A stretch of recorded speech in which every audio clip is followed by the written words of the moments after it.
Hi guys, welcome back to our channel. I'm Elsie and this is Tony. today we're talking about a very interesting but controversial topic, victim mentality. Yeah. Yeah. Well, I think that everyone has a victim mentality depending on what we're talking about, like in just different aspects of their lives, because everyone thinks, oh, life is not fair depending on what we're talking about.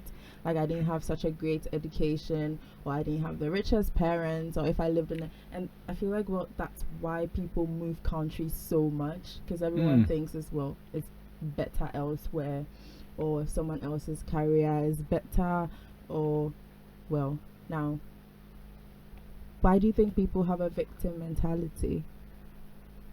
Well, for a start, I don't think everybody has a victim mentality, but some people do.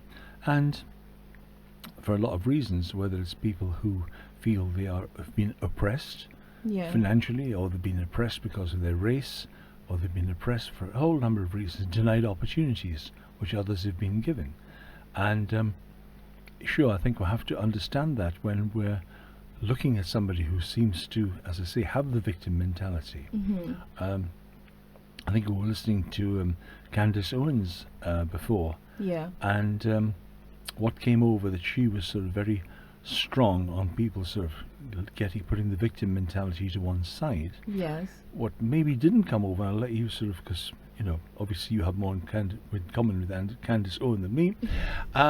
Do I? Well, that's right. Allegedly female and obviously black, but there you go. And in terms, I'm sure she does understand some of the reasons behind. But I think it's important when you're talking about any subject which is potentially emotive to actually almost like flag that up to say, yes, I am aware that your views, your attitudes, your behavior is to some extent shaped by the fact that you've been an underdog, been badly treated, been treated as a second or third class citizen for so long. Sure, and God knows if you or I had been subjected to that, maybe we would be 5 times worse. And this is true. But having said that, if we want to help people who to better themselves, well, that's another story. Well, I mean, as you know, I'm a Candace Owens fan. But after listening to her today, it just occurred to me just the number of, like, I was just trying to recall all the podcasts or different interviews I've listened to when Candace Owens has been the speaker. And I think she is intelligent and she makes really great points, obviously. But today I was just thinking, well, every time I've listened to her, it's about, like, she's always talking about, well, this is the problem with you guys, and well, obviously I've not done much research into what she's doing to help the black community to overcome these kind of things. And again, I feel like, well, it's inspirational talk when you say, oh, don't have a victim mentality, get up and do something about, well, if you were badly treated as a child, as an adult now, you can't really blame anyone for where you're at now. Sure. But that's a bit unrealistic, isn't it? Because then if you were badly treated as a child, at which point do you just get up and start having opportunities when you never had them? And if you had a terrible education and, well, for whatever reason, maybe you shoplifted and then you went to prison, and then now no one would give you a job, stuff like that, and then it just goes downhill from there. And then, well, we say, well,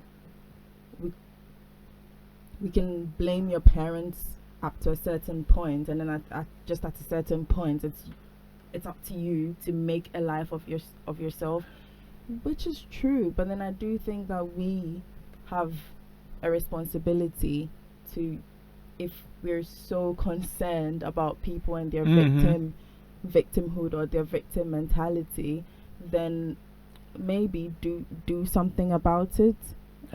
first of all, don't even allow that to happen. Go into these very poor black communities and make sure that these people who don't have fathers are having great role models, so that in the first place they are not even shoplifting and dropping out of school, getting pregnant at 12 years old, stuff like that. Because then it, like, the cycle goes on and on and on, and then you sit in your nice whatever, like, newsroom or whatever it's called, and then, like, with all the equipment that you can afford, then judge someone who can't afford a meal, like one meal a day, like, Candice, I hope you're listening. Take this on board.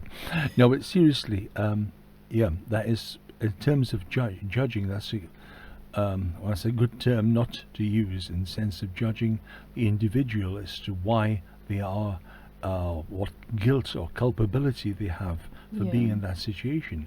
We might well be, as I say, a lot blooming worse if we'd been exposed to that. Now, whether it's been deprivation like that, or abuse in a family, any negative things, broken home, you can name it, and there's reasons as to why we have not maybe achieved as well as we could have done, why life is not going as smoothly for us. But then taking the likes of Candice or anybody else who feel like has got to be got well educated, got a reasonable standard of living, and when you said about helping, well, her way of helping, as far as I can see, is to challenge some of the bad beliefs that contribute to this victim mentality in the black community, going on and on and on. Now, maybe she should have prefaced her remarks by saying, this is not meant to judge anyone at all, because you've been through hell for generations, for argument's sake. I take that on board. But you can't, if you want to sort things out and you don't want to take generations into the future to sort things out, then you need to sort of listen up to people who have managed to sort of break free from this. And unfortunately, the only way to really break free from this is education and work. And if you're not willing to take education, and you're not willing to sort of to work in the to the limits of what you can do, then basically what's left for you? A life on public funds, or a life of crime, or a combination. And she's right to point out that this is not good for anyone.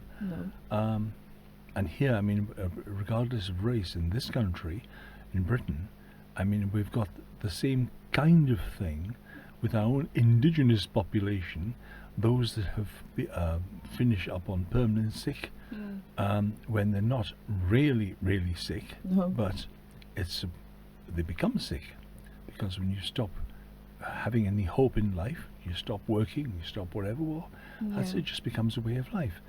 I mean, there's some families that haven't worked, no one's had a job in 3 generations.